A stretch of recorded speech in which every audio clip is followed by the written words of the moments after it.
Za sve one mlade dame, a i za one malo starije koje su toliko želele da vide moje malo modno carstvo, evo kutak moje kuće gde ja provodim jako puno vremena.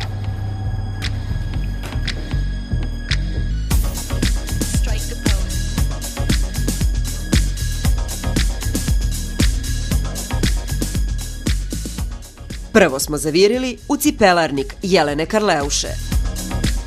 Nedavno je na jednom portalu objavljeno da kad sam objavila sliku mojih cipela da je to u stvari cipelarnik Kim Kardashian. Evo ja pokazujem cipelarnik Kim Kardashian i moram da kažem da Kim baš ima ukusa ovako, ima stvarno puno cipela. Uprkos tome što posjeduje zavidnu kolekciju garderobe i obuće, otkrila nam je da se ne vezuje previše za materijalne stvari. Ja apsolutno nikakvu ljubav i emociju prema cipelama, tašnama i garderobi ne osjećam, to moram da kažem. Evo jedan savjet ženama, čim se emotivno vežete, to nije dobro. Ti si sreće pravi muškarac, pogledom svako skidaš. Saznali smo i šta sve voli Jelenin suprug, fudbaler Duško Tošić. Duško je neko ko voli da mu žena nosi visoku potpeticu i da pa čak i u krevetu. Tako da on mi sa zadovoljstvom kupuje cipele. Doduše njegov ukus je stvarno onako diskutabilan.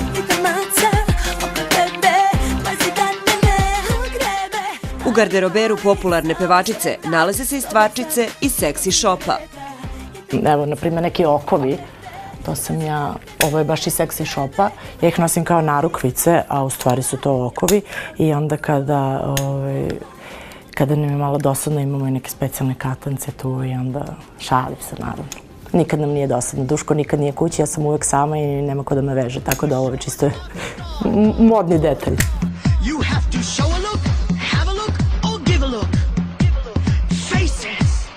Sa cipela smo prešli na tašne, na koje je Karleuša takođe potrošila hiljade i hiljade evra.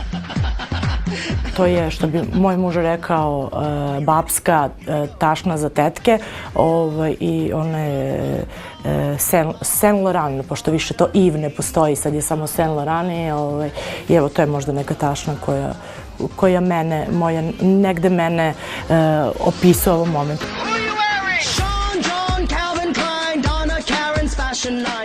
Plavokosa pevačica kaže da je povremeno zadužena i za styling nekih svojih koleginica.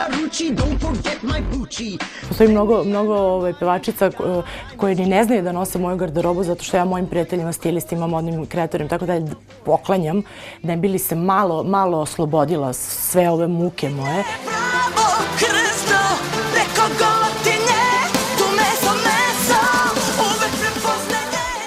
Nametnulo nam se pitanje o tome kakve će kostime Karleuša nositi 15. juna na koncertu koji će upriličiti na Beogradskom ušću.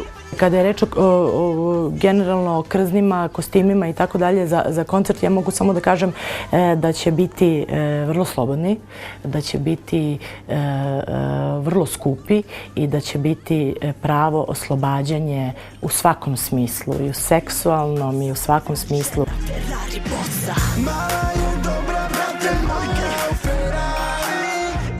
Pripreme za koncert uveliko privodi kraju i trudi se da brine o svakom detalju, baš kao dok sređuje svoj garderober. Ja ću pevati sve ono što je obeležilo moju karijeru, ima jako puno pesama. Kupila sam ogledalce, malo ogledalce, kupila sam ogledalce, malo ogledalce. Otkrila nam je i kome posvećuje koncert na Ušću. Ovaj koncert ja posvećujem svim ljudima koji su bili posebni u svojim životima, u svojoj okolini, u svojim zemljama, u svojoj eri.